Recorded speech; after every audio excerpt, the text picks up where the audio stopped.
Hello student, आप सब कैसे हैं। उम्मीद करता हूं कि आप सभी स्वस्थ होंगे। मैं राहुल मिश्रा अपने YouTube channel Mishra online classes में आप सभी का हार्दिक स्वागत करता हूं। स्टूडेंट, आज की वीडियो में हम सभी सीखेंगे प्रथम विश्व युद्ध क्या है। तो आइए शुरू करते हैं। स्टूडेंट, आज का अपना विषय है प्रथम विश्व युद्ध। प्रथम विश्व युद्ध को हम महान युद्ध के नाम से भी जानते हैं। इस युद्ध में लगभग 37 देश शामिल थे। स्टूडेंट, आइए अब हम प्रथम विश्व युद्ध को कुछ इस तरह से सीखते हैं। प्रथम विश्व युद्ध यूरोप महाद्वीप में शुरू हुआ था। इसकी शुरुआत 28 जुलाई 1914 ईस्वी में हुई थी। इस युद्ध का अंत 11 नवंबर 1918 ईस्वी में हुआ था। इस युद्ध में कुल समय लगभग 4 वर्ष 11 माह 18 दिन लगा था। स्टूडेंट, इस युद्ध में लगभग 6.5 करोड़ लोग शामिल थे।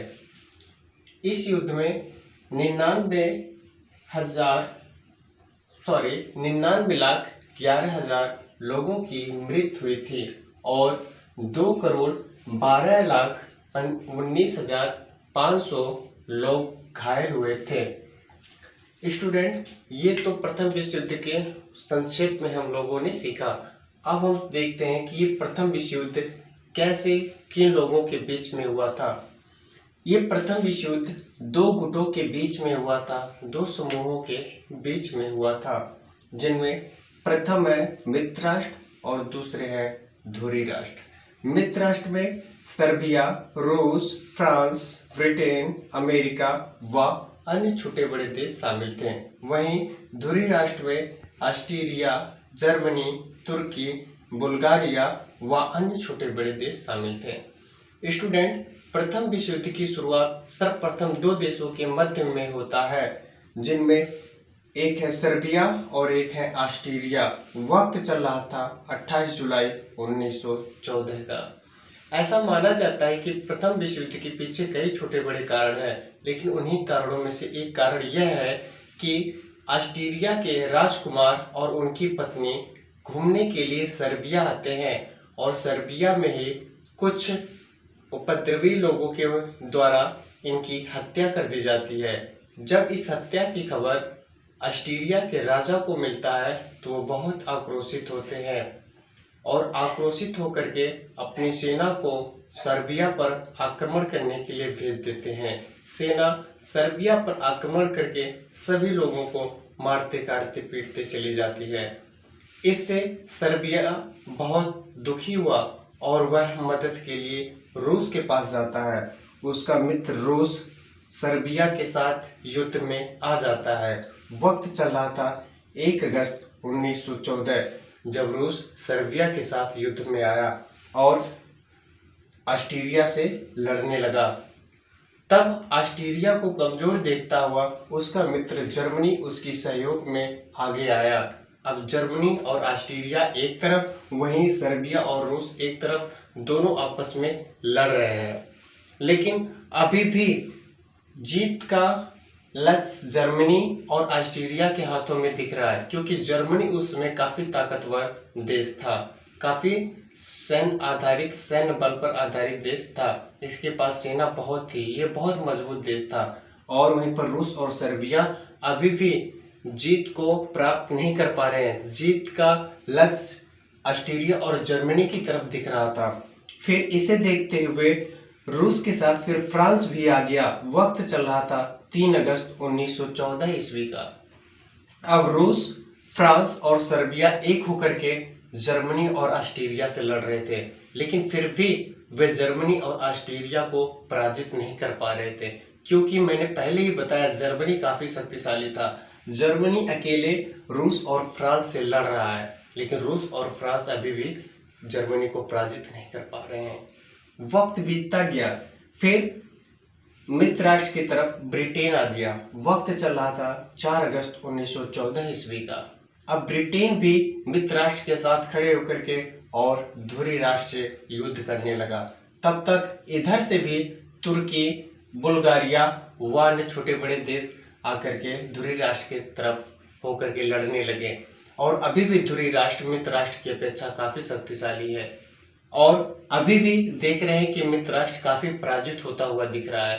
तब तक ये युद्ध धीरे धीरे 3 साल का समय ले चुका था और वक्त आ गया 6 अप्रैल 1917 ईस्वी का, जब मित्र राष्ट्र के साथ अमेरिका भी आकर के शामिल हो गया।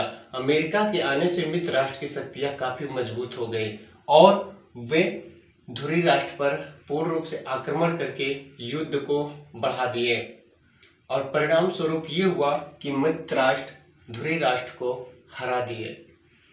स्टूडेंट, हम एक चीज और बताना चाहते हैं आपको कि इस विश्व युद्ध में कहीं ना कहीं भारत भी शामिल था, क्योंकि जो ब्रिटेन 4 अगस्त 1914 ईस्वी में प्रथम विश्व युद्ध में प्रवेश किया था, वह उस समय हमारा देश अंग्रेजों से ग्रसित था, अंग्रेजों के गुलाम से ग्रसित था और ब्रिटेन हमारे भारतीयों का जबरन भी अपनी सेना में भर्ती करता रहता था और हमारे नेता, हमारे क्रांतिकारी कहीं ना कहीं ब्रिटेन के लोगों का सहयोग देते थे, क्योंकि वे जानते थे कि अगर हम इनका कहना मानेंगे, इनके सेना में शामिल होंगे, तो क्या पता चले कि ये आगे हम पर दया करे या हम पर खुश हो जाए और हमको आज़ादी दे दे।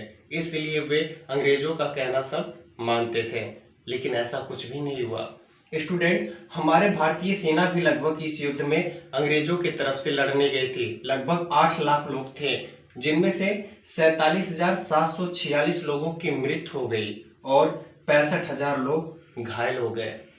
लेकिन फिर भी भारतीय लोग और भारतीय की शेष बची सेना यह आस लगाए हुए है ब्रिटिश सरकार से कि अब युद्ध समाप्त हो गया, हमको आज़ादी दे दे। आज़ादी ना दें तो कम से कम 100 शासन दे दे, हमारा शासन चले। लेकिन ऐसा कुछ भी नहीं होता है। बदले में ब्रिटिश युद्ध के बाद भारतीयों को देती है तो रॉलेट एक्ट देती है, ऐसा एक्ट जिसमें भारतीयों के मनो विचार को, भावना को, उनकी आवाज को दबा दिया जाए। यदि कोई अपने अधिकार को पाने के लिए किसी भी प्रकार का आंदोलन करता था तो रॉलेट एक्ट एक ऐसा एक्ट था कि उनको शंका के आधार पर ही गिरफ्तार कर लिया जाता था और 2 वर्ष के लिए जेल में डाल दिया जाता था, जिसका भारतीयों ने घोर निंदा किया, घोर आंदोलन किया।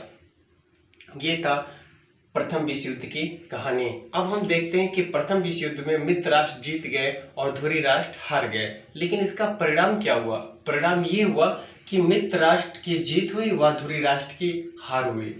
दोनों गुटों की, ये मित्र राष्ट्र और ये धुरी राष्ट्र, दोनों गुटों की भारी जनधन की हार हुई। दोनों लोगों की सेनाएं मारी गई, दोनों लोगों की अर्थव्यवस्था बर्बाद हो गई, दोनों लोग धन के क्षेत्र में कमजोर पड़ गए।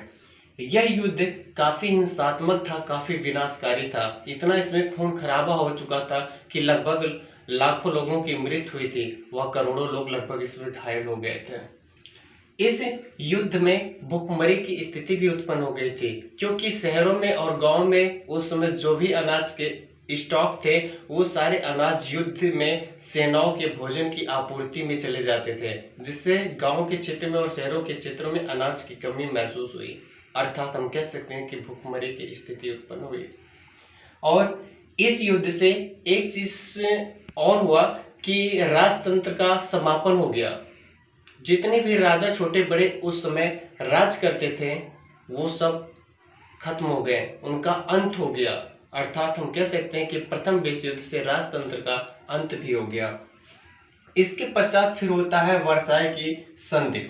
मित्र राष्ट्र जब जीत जाते हैं तो धुरी राष्ट्र को 5 दिन का मोहलत देते हैं संधि करने के लिए और हमारी बातों को मानने के लिए। यदि 5 दिन के बाद धुरी राष्ट्र उनकी बातों को नहीं मानते तो 5 दिन के बाद फिर वो धमकी दिए थे कि युद्ध हम दोबारा शुरू कर देंगे।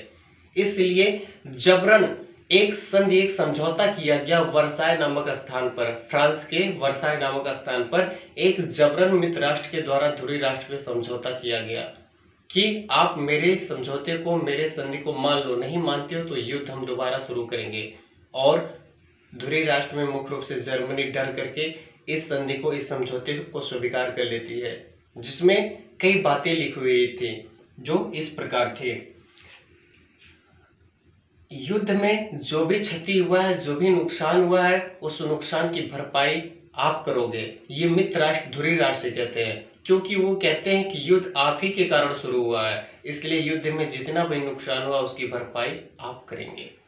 उसके पश्चात अल्सेस और लॉरेन प्रांत की वापसी करेंगे। ये अल्सेस और लॉरेन प्रांत फ्रांस के भूभाग के अंतर्गत आता था, जिसपे जर्मनी जबरन या जबरदस्ती की तरीके से उस पर अपना कब्जा, अपना अधिकार कर लिया था। लेकिन मित्र राष्ट्र जब जीत गए तो जीत में जर्मन को ये आदेश देते हैं कि आप फ्रांस के जो भूभाग को जबरन अपने अधिकार में रखे हैं उसको वापस करें। उसके पश्चात है जर्मनी की सार नामक कोयला खाने 15 वर्ष के लिए फ्रांस को दे दी जाए। जर्मन में एक सार नामक स्थान था जहाँ पे बहुत कोयला की खाने थे, कोयले का उत्पादन सबसे ज्यादा होता था। वे कोयला खान मित्र राष्ट्र के द्वारा कहा गया कि 15 वर्ष के लिए फ्रांस को दे दी जाए। और मित्र राष्ट्र के द्वारा एक आरोप और लगाया गया कि आपका जो सेना है उस सेना की संख्या लिमिट में रहे, अर्थात 1 लाख तक रहे, 1 लाख से ऊपर ना रहे। और अगर आप दोबारा नहीं मानोगे या इस संधि को, इस समझौते की अवहेलना करोगे तो दोबारा फिर हम युद्ध करने के लिए विवश हो जाएंगे। ये था कहानी प्रथम विश्व युद्ध की। तो स्टूडेंट, हम आशा करते हैं कि ये कहानी आपको समझ में आया होगा, और यदि समझ में आया हो तो इसको लाइक, शेयर और सब्सक्राइब करना मत भूलिएगा। हम ऐसे ही कुछ वीडियो के साथ मिलते हैं अगले दिन। तब तक के लिए आप सभी का बहुत बहुत धन्यवाद।